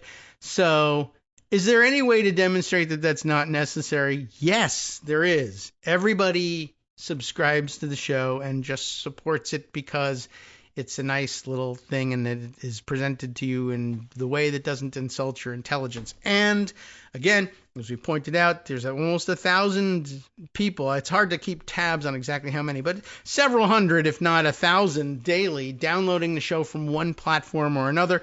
150 or so actually supporting the effort. So, there's room for growth. And if it was $1 a show from all of the people, well, then we'd be rolling in it. If it was $1 a show from half the people, we'd be rolling in it. So if it was $1 a show from everybody who's currently supporting the show at some level other than $1 a show, we'd be doing pretty good. So once again, the plea goes out. On the other hand, I have to warn you, as we've learned from people like Donald Trump and others, if you respond and you do this, you will only encourage me. And you don't want to do that. You absolutely want to discourage me. I will be, pretty soon it'll be $2 a show. I don't know. But I'll keep talking about it as long as people convert and come over to the $1 a show platform. And so far, 3 is pretty exciting for a guy like me. So what if it was 10? Well, you'd never hear the end of it until, of course, it was 150. And then I would say, well, I think we might have hit the end of it. So, okay. And now the news. What sort of news might I do you the greatest service with is my next question. Let's see. I mean, you've certainly heard all the big Epstein stories and hints about Epstein stories that I guess are floating around. And news-wise, let me try this one. New York Times covered this story, and I think this is worth noting, if only because Alina Habba is involved, and nobody likes Alina Habba. And that's part of the story. She is, of course, as you know, I guess the acting U.S. attorney for New Jersey, or interim, I don't know, how do they style her in this? Either way, she was named to the post and is not Senate confirmed in the post. And so that means her official term in office is coming to an end. Now, it is something that can be extended by a vote of the judges, the federal judges of New Jersey. They can actually appoint someone if there's a vacancy or extend someone's service if it's coming to an end. But it doesn't sound, for some strange reason, like the judges there have been particularly satisfied with Habba's performance there. And so she's getting ready to leave, and that's kind of good news. After a chaotic start, the New York Times styles their headline, a U.S. attorney's time may be running out. Alina Habba, President Trump's choice to run the U.S. Attorney's Office in New Jersey, has pursued investigations against Democrats. Her tenure has damaged morale inside the office. And then, of course, it's illustrated with a pouty-lipped photo of her, hair styled and tousled down in the drag queen style that Kristi Noem has made popular, and with gigantic fashion sunglasses as well. You know, like a U.S. attorney. All right, a woman U.S. attorney, fair enough. And yet, she's not doing a good job, so let's focus on that. Jonah Bromwich and Tracy Tully are the reporters on the byline here. Lawyers for Eliyahu Weinstein were faced with a difficult situation, and the situation was that he was being teased by the other kids for being named Eliyahu. But no, after their client's 24-year sentence for investment fraud was commuted by President Trump in his first term, right? This was one of the pardons handed out by Trump in his first term. Financial fraud, investment fraud, 24 years in prison, pal. How about 0 years in prison, says Donald Trump. And you can repay me by being a good citizen from here on in. All right, only Eliyahu did not. The problem that he's facing here, Weinstein was charged again with a similar crime by federal prosecutors in New Jersey and convicted at trial late in March. I know it's not sad for us. It's sad for him and his family, I'm sure. But his lawyers had a plan. Trump coin. They reached out to the state's newly installed U.S. attorney, Alina Habba, hoping to persuade her to push for an unusually light penalty, even though their client was a repeat felon. And in most cases, you would probably say, you're really going to get it this time. You're a huge embarrassment to President Trump. He commuted your sentence. He went out on a limb for you, and this is how you repay him? Everyone knows the way to repay Donald Trump is to pay Donald Trump, you dummy. What's wrong with you? All right, well, Ms. Habba granted them a rare private meeting to discuss the sentencing, which is scheduled for September, and she did not invite the prosecutors who worked for her who handled Mr. Weinstein's case. According to two people with knowledge of the matter, probably the two prosecutors, the episode left members of her staff, probably the two prosecutors, infuriated. I don't know how many prosecutors there were on the case. I'm saying that there's two because, you know, the number two was suggested here. Two people with knowledge of the matter. Anyway, a brash media personality and former personal lawyer to Mr. Trump, Ms. Habba is among the most high-profile of the new U.S. attorneys appointed by the president, who has taken closer control of the Justice Department than any other in the past half-century. She has made frequent media appearances and drawn attention for a series of notable investigations into Democratic political figures. And it's interesting. I think everybody expected that, but there's a quote in this piece later on where it's like, are you, this goes in the file with, are you taking notes on a criminal conspiracy? What are you saying? Why are you saying this thing? This isn't taking notes. It's just talking out of turn. Anyway, Her tenure has also shattered morale inside the U.S. Attorney's Office and left many prosecutors looking for a way out, according to 16 close observers of the office who were interviewed for this article and spoke on condition of anonymity for fear of retribution. And you should absolutely have that fear, because her whole term and Trump's whole term is about retribution. He ran on retribution. Of course, he ran on releasing the Epstein files too, but the point is retribution is, to him, costless to deliver. Anyway, Ms. Haba boasted upon taking office of her direct line to the White House, according to people with knowledge of her remarks, even as she has insisted that she is, quote, not political. Please keep that in mind. She insists she's not political.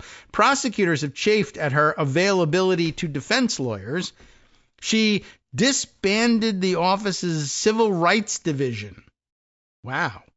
And killed the office's longest-running prosecution just days before it was scheduled to go to trial. So thanks for the government efficiency on that one.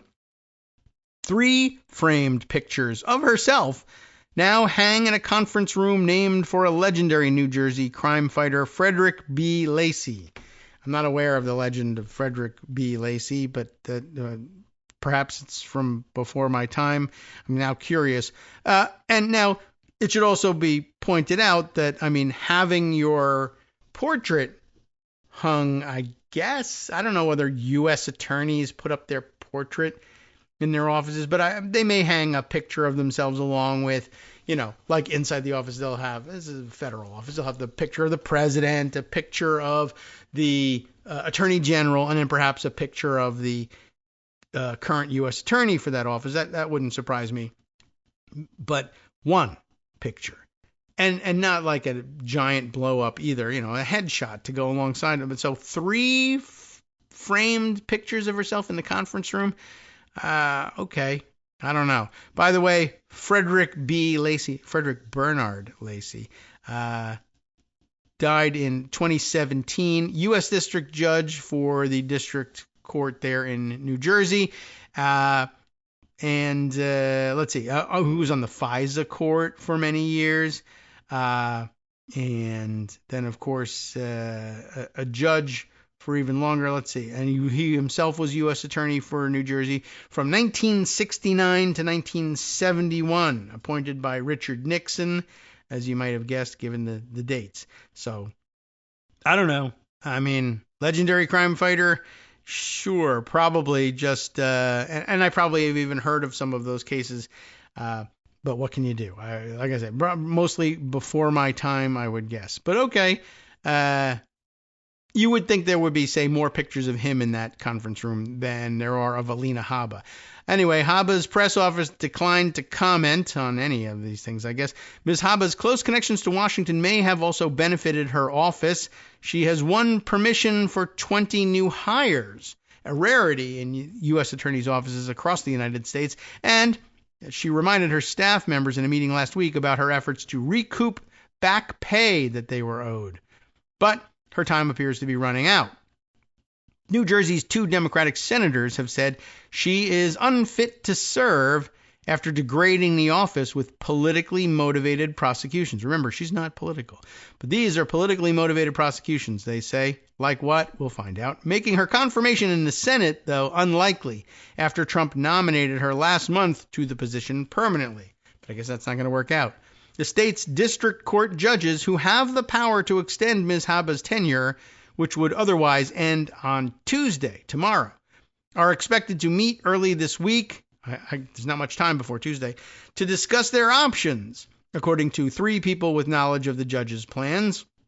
In the staff meeting last week, according to people familiar with her remarks, Ms. Haba acknowledged that she was unlikely to be appointed by the judges and offered an emotional, preemptive farewell. And now that I think about it, there was a story the other day that reminded me of, I said, this reminds me of something, another story of another guy who was super weird and had done something, and just like thing after thing after thing just kept surfacing about this guy, and I couldn't remember who it was, and I think that's it. It's another of these U.S. attorneys somewhere who also is in exactly the same situation and told the newspapers, well, the judges have met and they have decided what to do, and they are reappointing me, and I will, my term is going to be extended. And then the judges made a point of going to the papers and say, no, we did not do that. Now, we haven't made our decision what to do, but we definitely didn't reappoint him, and I guess now we're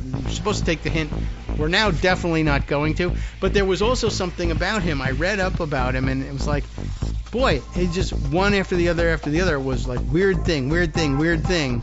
How come it is this way with Trump people so often, as it is with Alina Habba? We'll return to her story, and I'll check and see if I can find this other story after this.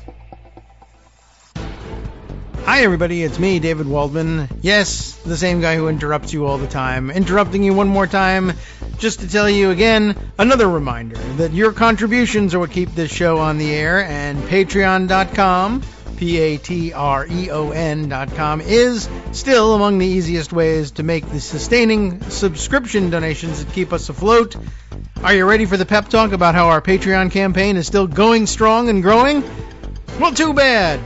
Yeah, the plain fact is we actually are headed in the wrong direction, and whereas we once had about 175 monthly patrons, we're now actually down below 150. Time to recruit some more.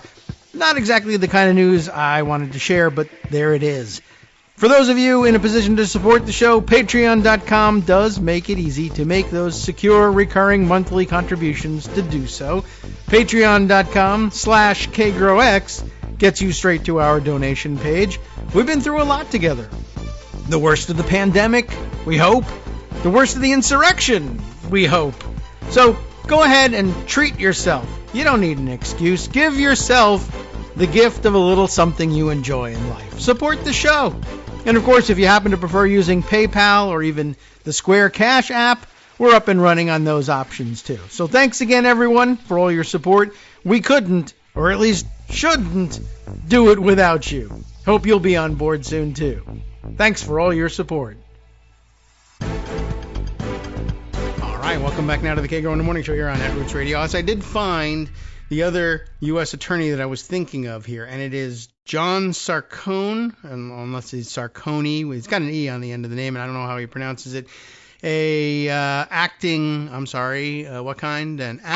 U.S. attorney in upstate New York, New York's Northern District, and he seems to be a bit of an oddball as well, but certainly something odd about his tenure there. And I guess if we can tear ourselves away after the Alina Habba story, then perhaps we'll visit that one and just make a theme of it. So where were we with Alina Habba? Right. In a staff meeting last week, according to people familiar with her remarks, Habba acknowledged that she was unlikely to be appointed by the judges and offered an emotional preemptive farewell. And although Sarcone's saga might offer an answer about what comes next here. Mr. Trump's lawyer is the style for the next section of the story. That would be, of course, Alina Habba. She's one of them. As recently as 4 years ago, Ms. Habba was practicing law on a much smaller stage. A 2010 graduate of what was then known, and that's usually not a great sign for the prestige of your school, but not always, was then known as Widener Law School in Pennsylvania. What's it known as now? Is it something else? Is it closed? I don't know. Or maybe it was just renamed for a donor or something. Let's see. Although now the Widener Law School, as I'm typing it in here, offers, there's one in Pennsylvania, and then also now, did they move to Delaware? I don't know. I don't really understand exactly what's going on here. Now I want to find out what's going on with, it's now Widener Delaware Law School, I guess. Is that the same one that used to be in Pennsylvania? That's a kind of an odd thing. I guess moving is, well, it's a little unusual, don't you think? I don't know. Anyway, but for instance, let's see. I used to go to what was then known as the George Mason University School of Law and is now known as Asshole, except not known as that either because it got changed to what? The Antonin Scalia Law School as opposed to Antonin Scalia School of Law. So there the name changed. Not good reasons, but not particularly bad in terms of the quality of the instruction was concerned. But anyway, the way that was presented makes it sound like, was it deaccredited? Did it lose its what do you say that? When you lose its accreditation and close, I don't know. No, I don't think so. It just moved, but that's a little weird too. Anyway, that isn't the biggest issue. So after graduating in 2010 from Widener Law School in Pennsylvania, which is now in Delaware, or something like that, she founded a small firm down the road from Mr. Trump's golf club in Bedminster, New Jersey, where she was a member. I guess she figured she'd go, she'd play golf, she'd hang around, she'd drum up clientele, and it worked. She caught Mr. Trump's attention in 2021 with those long tresses and pouty look, I guess, after a golf club employee was accused by a waitress half his age of sexual harassment. Ms. Haba said, well, we'll get rid of that. She was instrumental in persuading the young woman, Alice Bianco, to sign a non-disclosure agreement in exchange for a $15,000 severance package, according to court records. So what a deal, right, for her. I'll get you, you'll stay fired, but you can have $15,000 to shut up and not talk about the other employee at Trump National who sexually harassed you. Then, weeks later, I remember the story, Ms. Haba gained a new client, Mr. Trump, who brought her on to help handle a lawsuit from Summer Zervos, an apprentice contestant who had sued him for defamation. Now, there was more development on the story with Alice Bianco, too, because Nancy Erica Smith, who is now Ms. Bianco's lawyer, because Alina Haba isn't, not just because she's busy with being U.S. attorney, but because Alice Bianco said, oh, actually, you were terrible. And you were never my lawyer either. You were the other person's lawyer. That's another thing. But Nancy Erica Smith, Bianco's lawyer, has since renegotiated the sexual harassment settlement, the $15,000 one, and submitted documents to the Office of Attorney Ethics in New Jersey, alleging potential ethics violations by Ms. Haba, a complaint first reported by Notice. Remember, we've read from Notice before. But there you have it. So the acting U.S. attorney there in New Jersey has a big ethics complaint against her for her prior practice. Why? Ms. Smith has said that Ms. Haba advised the young woman to sign an illegal non-disclosure agreement and improperly offered legal advice to another lawyer's client. Ms. Bianco, now 26, said Ms. Haba was very good at being your bestie when she needs to be, or when she wants something out of you. Remember, Haba is the lawyer for either the Trump golf course or the Trump golf course employee, not Bianco. But she sits down one-on-one with her and advises her and says, oh, it's really in your best interest to sign this non-disclosure agreement, when that person was represented by counsel and they weren't there. And what are you doing giving legal advice to the other side at all and telling them, no, this is really in your best interest? That is highly unethical. Before she began serving as Mr. Trump's lawyer in 2021, in the period after the January attack on the U.S. Capitol, which he fomented, of course, when he was spurned by major law firms, that's how we ended up with Haba. Haba had no experience in criminal law and had led few high-profile cases. So why not give her treason and insurrection as a case to handle? But she was willing to be aggressive, as the president has often demanded of his lawyers, and Ms. Haba ended up handling major civil cases for Mr. Trump after he was sued by E. Jean Carroll, for instance, and the New York Attorney General, Letitia James. Mr. Trump lost those cases spectacularly, which is how we really know Alina Haba, putting him on the hook for more than $500 million in penalties. Both cases are in the appeals process. So, of course, you would then say, that person is a great lawyer. They should absolutely be representing the government. She lost me $500 million. But, well, Ms. Haba notched smaller victories that won her some favor. She prevailed in litigation against Ms. Zervos and was particularly effective against another of Mr. Trump's former lawyers, perhaps his worst, Michael Cohen, cross-examining him thoroughly during Ms. James's case and besting him in a civil case in which he accused Mr. Trump of retaliating against him for one of his books. Which is kind of amazing because, of course, he retaliated against you. How did you fail to prove that? Well, we all enjoy Michael Cohen poking holes in Donald Trump now, but it hasn't changed our opinion about whether or not he was ever a good lawyer. He wasn't. And I think he knows that, too. Ms. Haba later played an active public role in Mr. Trump's 2024 campaign, days after he named her interim U.S. attorney, okay? This is important. This becomes important. You'll see in the Sarkone situation. Interim U.S. attorney. She said that she hoped to use her office to help, quote, turn New Jersey red.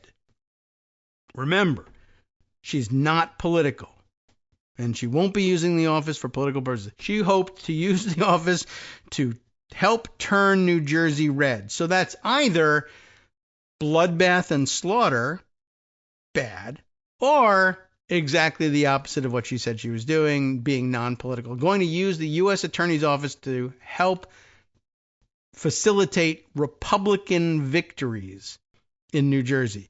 Not what you're supposed to be doing. Exactly the opposite of what you're supposed to be doing. But she's a Trumper. That's what's going on. That's what she's going to be doing with her time. But again, interim U.S. attorney. You need to have a U.S. attorney there. There wasn't one. They accepted the resignation or forced out the old one from the previous administration. You get 120 days in office, right, as interim U.S. attorney. Can you be reappointed to it? Yes, in a manner of speaking. But you're just supposed to serve either until the Senate confirms you permanently or they find someone else to confirm permanently. Hopefully, she says, while I'm there, I can help that cause, that is to say, turning New Jersey red, she told a conservative podcaster, who probably should have said, cut, erase that tape. Remember, you're not supposed to be saying that. Although comments like those added to impressions in the office that the new leader was a Trump partisan, you think, some prosecutors remained open-minded, not open-minded like maybe she's not a partisan, but that maybe there's something good that could come from this partisanship. That is, they were hoping that Ms. Haba's outspoken approach might elevate the office's profile and might get there, into a situation where, despite dodgy cuts all over the place, her office was given authority for 20 new hires. Yeah, that's great, except they're going to be 20 incompetent partisan hacks. So those of you who are clinging to the possibility that there would be some upside to her obvious partisanship, probably not thinking straight. Anyway, instead of getting what they thought might be the silver lining here, they were alarmed by one of her first moves, ending a long-running case against two executives at Cognizant Technology Solutions, an information technology company based in Teaneck, New Jersey. The case, brought under the Foreign Corrupt Practices Act in 2019, charged the executives with authorizing a bribe to an official in India who could smooth the company's path to building a facility in Chennai. I don't know if I'm pronouncing the name of the city correctly or not. But once again, these are charges brought in 2019. Who was president then? Oh, yeah, right, same guy, but blah, blah, blah. And let me also point out, well, she gets to hire 20 new people. That is a thing. Yes, they'll all be partisan hacks. But what are you hiring 20 new people for if your case, the biggest case, longest running case, absorbing the most resources, is now being dismissed? What do you need 20 new lawyers for? I don't know. The point is, they were just trying to reward a partisan here.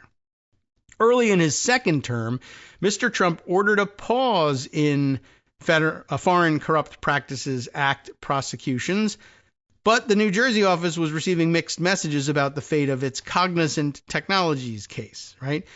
In February, its prosecutors were given the go-ahead by the Justice Department in Washington to try the case as planned.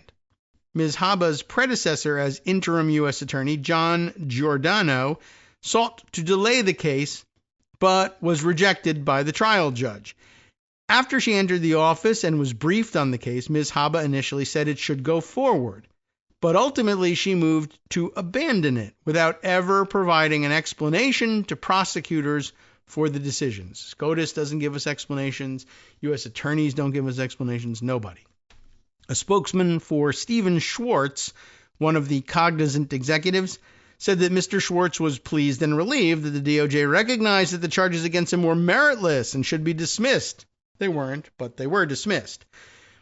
Next up, confrontations with Democrats.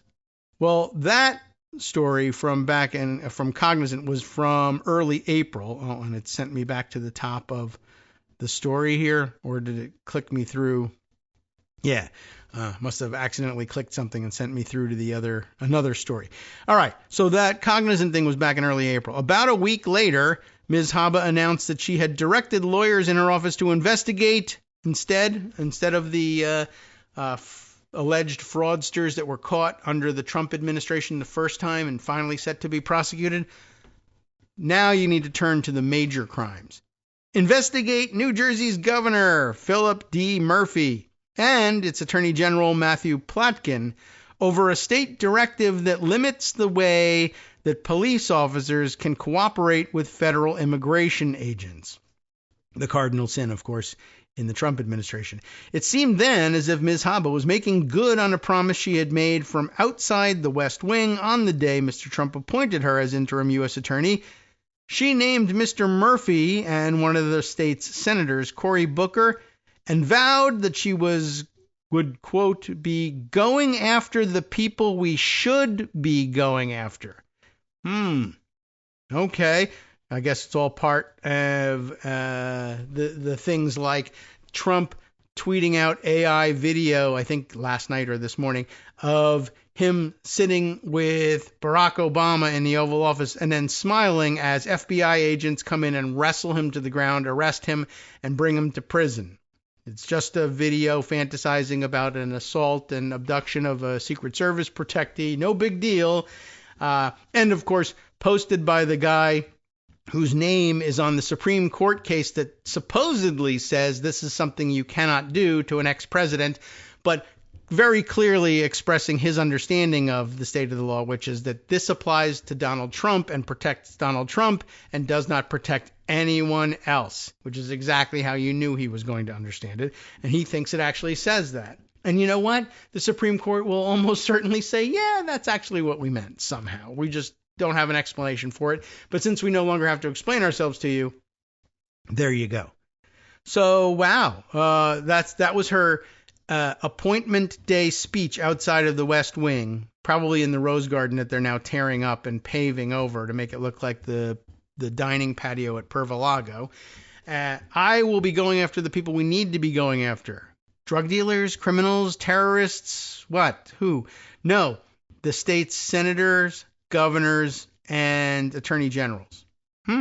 That is an interesting mix. It seemed then as if Ms. Haba was making good on a promise that she had made, right? Oh, I'm sorry, I read this one. This is exactly it. More confrontations, though, with Democrats followed. On May 9th, 3 House Democrats showed up at an immigration detention facility in Newark for an oversight visit. The city's mayor, Ras Baraka, a Democrat, who was at the time running for governor, joined them outside and was subsequently arrested after an intense clash with federal agents.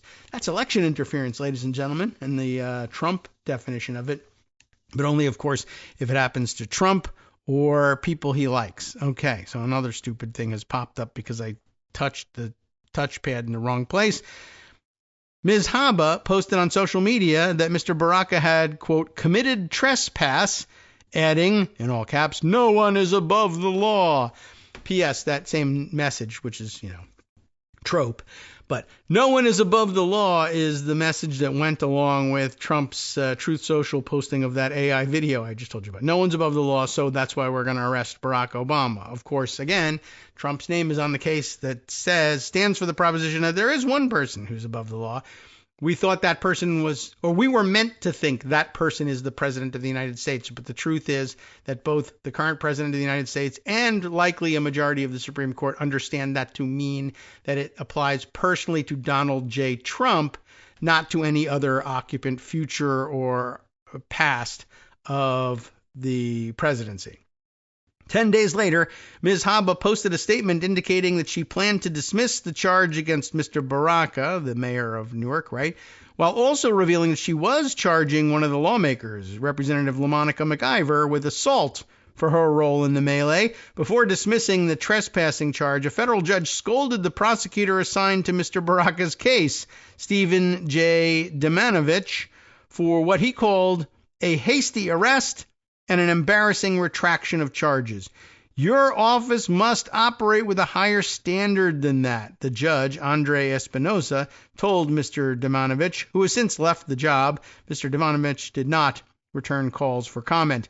The decision to charge McIver was, it says here, not made lightly, although I think it was. But that comes according to two people with knowledge of the process. Ms. Haba told associates that she had agonized over the case, watching footage from body-worn cameras for hours to assess the Congresswoman's behavior. Not very well, she didn't. She consulted with high-ranking members of the office, including Desiree Grace, an experienced prosecutor, and her top deputy, and Ronell Wilson, the unit chief of the office's Special Prosecutions Division. Isn't that interesting? I mean, they probably all have one, but in this case, Special Prosecutions Division is how can we bring cases against Democrats so that we can turn New Jersey red, right? But by that point, much of the office was questioning Ms. Haba's motivations, as she made large-scale changes consistent with the policies of Mr. Trump's administration. One of the most significant was her move to dismantle the office's Civil Rights Division. The decision sent an immediate chill through the liberal legal circles in New Jersey, a state with a history of racial profiling and policing. Michael Campion, a veteran prosecutor who led the division, the first of its kind in the nation, by the way, soon stepped down, vowing to continue to advance the fight for civil rights elsewhere. Have to, right? Mr. Campion was not alone. Many in the office began looking for new employment, even as Ms. Haba sought to convince them of her merit. She also began meeting with prosecutors one-on-one, asking them about their ambitions and attempting to convince them that were she to become the permanent U.S. attorney, she could offer the office the stability it had been lacking. In her staff meeting last week, she repeated that message and expressed her wish to stay in the role, even as she acknowledged that it might be unlikely. Once the drama and attention subsided, she told prosecutors everyone could just get back to work. So is this it? Are we done with Alina Habba for the time being? Well, I don't know. For some insight into that, perhaps we'll turn to the Times Union. Is it Syracuse Times Union? But certainly upstate New York Times Union on the John Sarcone, I don't know which story. Brendan Lyons. I grabbed this story because this will give us the basics of it, but I still don't see discussion here. We might just have to keep probing of what were those other weird things. It was just, there were other stories about, I think, if I'm thinking of the right guy, about Sarcone, and just there was something weird about him, and just everywhere you looked, it got weirder and weirder and weirder. What is going on here? Sarcone named, and here we got to go back to our sound effects. He's named acting U.S. attorney after judges declined his bid. Okay, so just, keep in mind what's going on here. And the original story that I had first grabbed about Sarcone, which was linked in this one, is I parked it over in Instapaper, or whatever the hell we're talking about. That's right. Which had the headline on that one: U.S. Attorney says a panel voted to extend his tenure. The panel says otherwise. So there was definitely something weird about this. And Brendan Lyons has reported both. But I guess I'm going to skip over that one, even though that probably has the story about what a weirdo he is. And I would like to get to that, to get to this other warning. So I said he's now acting U.S. attorney. And we had originally said that about Alina Habba until we were reminded. No, she was appointed interim U.S. attorney. And it's a difference. And this story helps lay that out. So, okay. Dateline Albany here. John A. Sarcone. I really should look that up at some point. You can listen to the story. They read it. And I wonder if, let me play it Oh, I hope it doesn't have an ad in it or anything. But maybe they'll pronounce the name. Can I play this? Oh no, that's on the it's on the wrong computer. Anyway, we'll just go with Sarcone for now. John Sarcone has been appointed first assistant U.S. attorney for New York's Northern District. Wait a minute. What did we just... We were told he was U.S. attorney. Acting U.S. attorney. What's happening here? Yeah. See how they're going to make this work? John Sarcone has been appointed first assistant U.S. attorney for New York's Northern District, a move by the Department of Justice that will enable him to serve as the acting U.S. attorney for a limited period, according to a person briefed on the matter, and of course, according to, the way things work. After this story was published online, an official with the U.S. Attorney's Office confirmed that, quote, the Attorney General has appointed John Sarcone as special attorney to the Attorney General and also as first assistant U.S. attorney. Sarcone is now the acting U.S. attorney pursuant to the Vacancy Reform Act. The title shuffling took place after a panel of federal judges on Monday, and this would be, what's the date on this thing? This was updated on July 17th, so that was last week. So last Monday, the panel of judges announced that they had declined to permanently appoint Sarcone as U.S. attorney, as his interim role in the job as the region's top federal law enforcement officer was set to expire this week. So again, here, you got a guy who was appointed to interim. The goal usually is to then try and squeeze them through the Senate and make them permanent U.S. attorneys. That didn't work. That didn't happen. So they turned to the panel of judges and said, will you renew his tenure, not as interim, but as, will you place him as permanent U.S. attorney there for the rest of the term? They said no. Oh. U.S. Attorney's Office declined to respond to a request for comment or to confirm whether Sarcone had been appointed as first assistant U.S. attorney in order to be elevated to, of course that's the case, the acting U.S. attorney role. See what happened here? They have no U.S. attorney in place at the beginning of the term. The old one resigns, hands in the resignation, fairly typical. They name an interim U.S. attorney, John Sarcone, try to squeeze him through the Senate so that he's permanent. The U.S. Senate says no. His tenure runs out. They turn to the judges. Will you install him as permanent U.S. attorney? No. So what happens then? Your term is over. You're out. There is no U.S. attorney for the Northern District of New York. According to the Vacancies Act, what is it? The Vacancy Reform Act. What happens then is, well, who's the next highest ranking person at the Northern District of New York? That person will become the acting U.S. attorney until we can figure out what to do. Well, either they didn't have one or they have now got two, one of which also has this other special rank as special attorney to the Attorney General. So he's obviously the highest ranking. So he steps into the role of acting U.S. attorney for the Northern District of New York. And it's the same guy. Who could have guessed? All right. Sarcone's role as an interim U.S. attorney was limited to 120 days under a federal statute that has been retooled a number of times. But as an acting U.S. attorney, his tenure will be limited to 210 days. Why? They just someone who was dyslexic wrote the law. That's why. One gets 120, the other gets 210. Unless President Donald Trump nominates him for the position of U.S. Attorney General for the position, or, sorry, oh my goodness, that would be even worse, or U.S. Attorney General Pamela Bondi seeks to extend his term beyond that. U.S. attorneys are typically appointed to 4-year terms, but generally do not resign or get removed unless there's a change in the White House administration. Trump is not having an easy time getting his U.S. attorney nominees confirmed by the Senate. Minority Leader Chuck Schumer, New York's senior senator, of course, and that's who's probably standing in the way here, previously declined to return blue slips authorizing an appointment of 2 other U.S. attorneys in New York, a more than 100-year-old process, the blue slips, in which both home senators in a state must approve or reject a president's nominee for federal judgeship or U.S. attorney position. We could do a whole show about that.